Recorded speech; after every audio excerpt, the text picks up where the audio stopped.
म्हणजे मी ऍक्च्युली ती भूमिका करताना मला खूप त्रास झाला असं मी म्हणेन.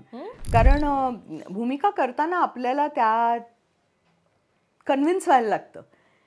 जोपर्यंत आपण कन्व्हिन्स होत नाही तोपर्यंत आपण खूप चांगल्या नॅचरल पद्धतीने ती नाही निभवू शकत. आणि सैलाबच्या शिवानीच्या बाबतीत मला रागच यायचा तिचा, की अशी का, ही आपल्या भावाला का नाही सांगत की मला ह्याच्याच बरोबर लग्न करायचं आहे, एवढं काय आणि हे ते. आणि ते म्हणजे रिअल लाईफ मधली रेणुका मला वाटतं प्रश्नचिन्ह तिला पडत होते, म्हणजे प्रश्न अनेक पडत होती शिवानीच्या बाबतीत. तर मला असं वाटलं की मी ती करू शकणार नाही कन्व्हिन्सिंगली, कारण मीच कन्व्हिन्स नाहीये तिच्या बाबतीत. रवी राय म्हणाले की नाही असं उपयोगी नाही, डोंट एस्केप.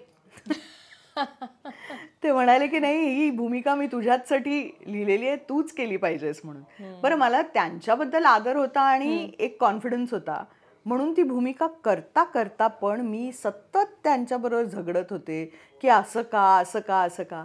पण त्या सगळ्या पूर्ण प्रक्रियेतून मला असं वाटतं की मी एक माणूस म्हणून जरा माझा विकास झाला.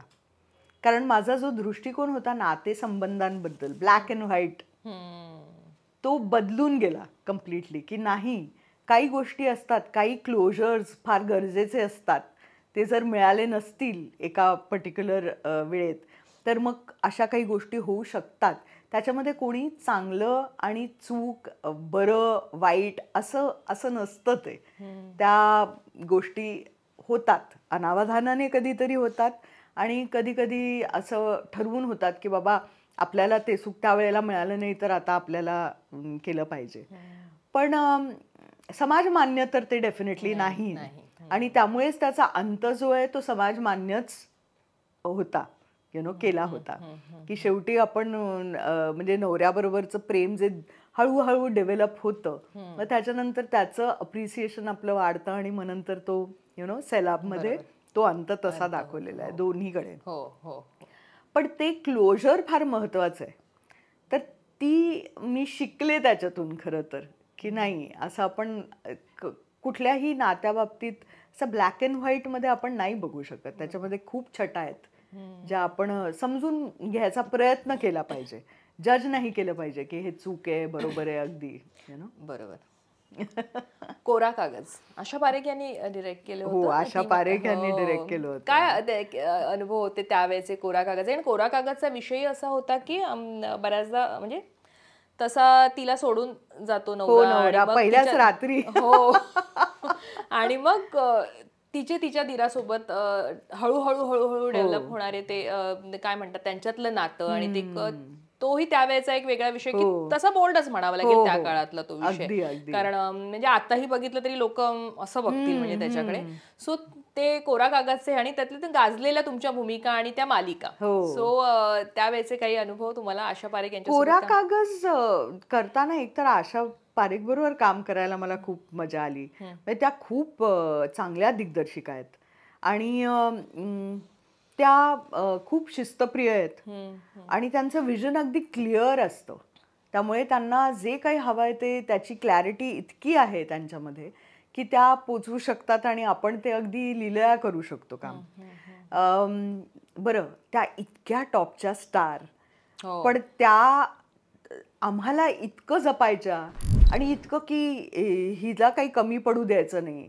म्हणजे आम्ही सगळेच ज्या सेटवर आम्ही सगळेच जे आर्टिस्ट होतो ना, त्या सगळ्यांच्या बाबतीत इतकं प्रेम आणि इतक्या आदरांनी त्यांनी आम्हाला वागवलं की ते शिकण्यासारखं होतं एकतर.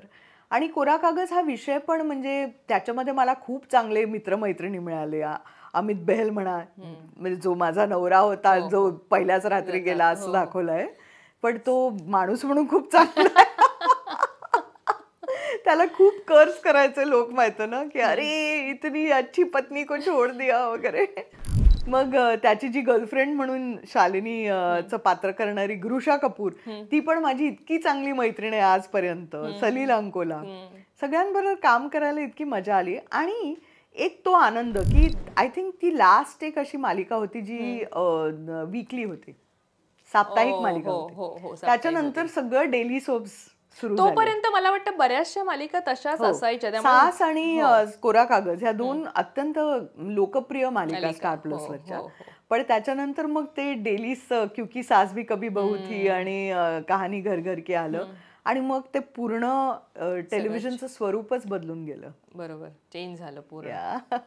रीटा, हा तुम्ही काय म्हणतात दिग्दर्शित केलेला सिनेमा पहिला आणि चित्रपट. आणि आईच्या कादंबरीवर. कादंबरीवर आधारित चित्रपट आणि ती रीटा सुद्धा आम्हाला खूप जवळची वाटायला लागलेली तिचं लाईफ आणि हे तर तो रीटा करताना म्हणजे कादंबरी हा एक विषय आईची कादंबरी पण जेव्हा त्याला आपण सिनेमॅटिक लिबर्टी घेऊन करतो तेव्हा आईशी बोलणं झालेलं आणि हो, कारण मी एकतर तिचीच परवानगी आधी घेतली होती की मी करायचा प्रयत्न करू का, कारण तोपर्यंत मला माहितीच नव्हतं की ते माझ्या अंगात आहे की नाही. ते एक्सपेरिमेंटच होतं आणि माझ्या रानाजींमुळे मी त्याच्याकडे वळले. कारण ते म्हणाले की आता टेलिव्हिजनमध्ये डेली सोप्स तर तू करत नाहीस, करूच शकणार नाही कारण मुलं लहान होती. आणि ते म्हणाले मग तू लिही काहीतरी, तू मग चित्रपट दिग्दर्शित करायचं ठरव वगैरे. तर त्या काळात मी म्हटलं काय लिहू मी, मला स्वतःचं असं ओरिजिनल लिखाण असं मी स्वतःला कधी लेखक म्हणून बघितलं नव्हतं आणि कधी केलं नव्हतं. तर मी म्हटलं की आईची कादंबरी त्याच्यावर लकीली कोणी काही केलं नव्हतं आणि ती खूप मनात राहिली होती, रीटा वेलणकर. तर मी आईला म्हटलं की त्याचं मी अडॅप्ट करू का, एक पटकथा लिहायचा प्रयत्न करते. तर आई म्हणाली अगदी तू कर आणि मग ती केली मी आणि आईला वाचून दाखवली आणि आईला खरंच खूप आवडली. कारण त्याच्यातले अनेक भाग मला वगळावे लागले, कारण एक कादंबरी आणि चित्रपट ह्याच्यामध्ये अंतर तो तेवढा असतोच.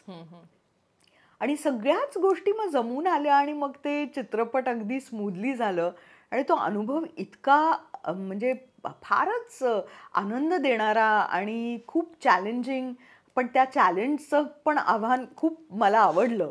त्यामुळे मला वाटलं की आता मी दिग्दर्शन करत राहणार, कारण मला खूप हे आवडलेलं आहे सगळंच. पण त्याच्यानंतर पण खूप मोठ्या गॅप नंतर मग त्रिभंग आलं, कारण त्याच्यावर स्वतःच्याच पात्रांची रचना करणं, स्वतःचं ओरिजिनल पटकथा लिहिणं, कारण आईचं ची कादंबरी होती माझ्याकडे, त्यामुळे ते किती मोठी अशी म्हणजे खजाना होता माझ्यासाठी. पण हे सगळं स्वतः निर्माण करायला खूप वेळ लागला मला. आणि तसंही बघितलं तर मी कासवासारखीच आहे, मी काही ससा नाही. त्यामुळे हळूहळू मग ते शेवटी खूप वर्षांनंतर त्रिभंग तुमच्या लाईफ एक्सपिरियन्सवर तुम्ही बऱ्याचशा गोष्टी लाईफ एक्सपिरियन्सवरनं तुम्ही फक्त चाइल्डहुड म्हणजे जो स्कूलचा भाग आहे तो निश्चितपणे माझ्या आयुष्याशी खूप निगडीत आहे तो. पण बाकीचं नाही, म्हणजे आईचं आणि माझं नातं फारच म्हणजे घट्ट आणि असं नातं, त्यामुळे त्याच्यामध्ये काही अडीच नव्हती. इनफॅक्ट त्रिभंग लिहायची सुरुवात त्याच्यापासून झाली की माझ्या आयुष्याच्या केंद्रबिंदू जो आहे तो आई आहे आणि इतकं भक्कम पाठिंबा आहे माझ्या आईचा मला आणि इतकं मोठं योगदान आहे तिचं माझ्या आयुष्यात की ते जर माझं नसतं तर मी काय झाले असते, ह्या विचारातूनच ते अनु आणि नयनताराचं जे जे जे नातं आहे ते त्यातून निर्माण झालं.